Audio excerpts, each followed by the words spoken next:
മഴ പെയ്യുന്നതിനായി തൃശൂരിൽ പ്രത്യേക പൂജ. വരുണജപം എന്ന പേരിൽ പഴയ നടക്കാവ് ചിറക്കൽ മഹാദേവ ക്ഷേത്രത്തിലാണ് പൂജ നടക്കുന്നത്.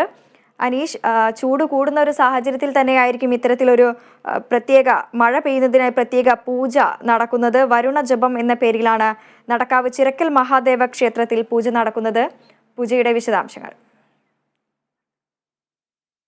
കടുത്ത ചൂടും വരൾച്ചയും മൂലം കേരളം നട്ടോട്ടമോടുകയാണ് വെള്ളത്തിനായി, കുടിവെള്ളത്തിനായി. ഈ ഒരു സാഹചര്യത്തിലാണ് ഇത്തരത്തിൽ ഈ പഴയ നടക്കാവ്, തൃശ്ശൂരിലുള്ള പഴയ നടക്കാവ് ചിറക്കൽ മഹാദേവ ക്ഷേത്രത്തിലെ ഭക്തരും അവിടുത്തെ വിശ്വാസികൾ എല്ലാവരും ചേർന്ന് ഇങ്ങനെ ഒരു പൂജ സംഘടിപ്പിച്ച് വരുണ ജപം എന്നാണ് ഈ പൂജയുടെ പേര്. മഴ പെയ്യുന്നതിന് വേണ്ടി നടത്തുന്ന ഒരു പൂജയാണ് ഈ വരുണ ജപം. ഈ വരുണ ഭഗവാൻ, മഴയുടെ ദേവനായ വരുണ ഭഗവാനെ പ്രീതിപ്പെടുത്തി മഴ പെയ്യിക്കുക എന്നതാണ് ഈ പൂജ കൊണ്ട് ലക്ഷ്യം വെക്കുന്നത്. തന്ത്രി പുലിയന്നൂർ ശങ്കരൻ നാരായണൻ നമ്പൂതിരിയുടെ നേതൃത്വത്തിലാണ് ഈ പൂജ ഇപ്പോൾ തുടരുന്നത്. പുലർച്ചെ 4 മണിയോടെ ഈ പൂജ ഈ ക്ഷേത്രത്തിൽ ആരംഭിച്ചു കഴിഞ്ഞു.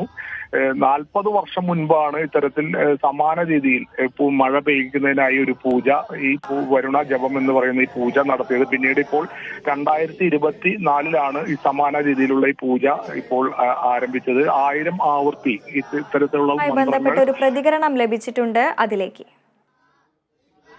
മഴയുടെ കുറവ് മൂലം ഇവിടെ അമ്പലത്തിൽ എന്ത് ചെയ്യണം എന്ന് ചോദിച്ചപ്പോൾ അതിന് പുരാതനമായിട്ടൊരു കാര്യപദ്ധതി കാരണന്മാർ പറഞ്ഞു വെച്ചിട്ടുണ്ട്. ഒരു പ്രാർത്ഥനാ രൂപത്തിൽ ഏതെങ്കിലും ശിവക്ഷേത്രത്തിൽ ഒരു 1000 കുടം സഹസ്രകലശാഭിഷേകം ചെയ്ത് അതിൻ്റെ ശിഷ്ടജലം കൊണ്ട് അവിടുത്തെ വരുണൻ്റെ വലിക്കൽ അതിനെ മൂടുക എന്നാണ് പറയുക. അതൊരു പഞ്ചരം വെച്ച് അതിൻ്റെ ഉള്ളിൽ ജലം നിറച്ച് അതിൽ വിശേഷമന്ത്രങ്ങൾ, വേദമന്ത്രങ്ങൾ, പർജന്യ സൂക്തം, പിന്നെ ആവാഹന്തി, യജുർവേദത്തിലെ മന്ത്രങ്ങൾ, പഞ്ചവാരുണ മന്ത്രങ്ങൾ, ഇതൊക്കെ ജപിക്കുകയാണ് അതിനുള്ള ഒരു പ്രതിവിധിയായിട്ട് ആചാര്യന്മാർ പറഞ്ഞു വെച്ചിട്ടുള്ളത്. അതാണ് ഇപ്പോൾ ഇവിടെ നടന്നുകൊണ്ടിരിക്കുന്നത്.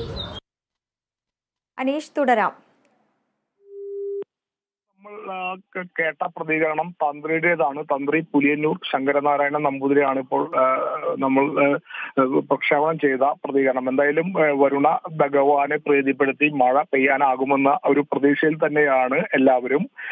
വടക്കുനാഥ ക്ഷേത്രത്തിൽ ഋഷഭന് 108 കുടം ജലാഭിഷേകവും അതുപോലെ വടക്കുനാഥന് പ്രത്യേക ശംഖാഭിഷേകവും ഇതിനോടകം നടത്തി കഴിഞ്ഞു. 1000 കുടം ജലധാര ഇതിന്റെ ഭാഗമായി നടത്തും. ഈ മന്ത്ര ഉച്ചാരണം 1000 തവണ ആവർത്തിക്കും. ഇതിന് ശേഷമായിരിക്കും ഈ പൂജ കഴിയുക. ഏകദേശം രാത്രിയോടെ ആയിരിക്കും ഈ പൂജ അവസാനിക്കുക എന്നാണ് നമ്മൾ പ്രതീക്ഷിക്കുന്നത്. എന്തായാലും ശുഭപ്രതീക്ഷയോടെയാണ് ഈ പൂജ അവസാനിക്കുമ്പോൾ മഴ പെയ്യട്ടെ എന്ന ഒരു ആഗ്രഹത്തിലാണ് ഭക്തരും വിശ്വാസികളും എല്ലാവരും. എന്തായാലും 40 വർഷം മുൻപ്, ഞാൻ നേരത്തെ സൂചിപ്പിച്ചു, 40 വർഷം മുൻപാണ് ഇത്തരത്തിൽ ഒരു വരുണ ജപം നടത്തിയിട്ടുള്ളത്. അതിനുശേഷം ഇപ്പോൾ ഈ 2024 ഈ ഒരു വരുണ ജപം വീണ്ടും നടത്തുന്നത്. കാരണം അത്ര കണ്ട് ചൂടും വരൾച്ചയും ആണ് നമ്മുടെ നാട്ടിലെല്ലായിടത്തും ഉള്ളത്. എന്തായാലും മഴ പെയ്യട്ടെ എന്ന് തന്നെയാണ് നമുക്കും പ്രാർത്ഥിക്കാനും ആശംസിക്കാനും ഒക്കെ ഉള്ളത്.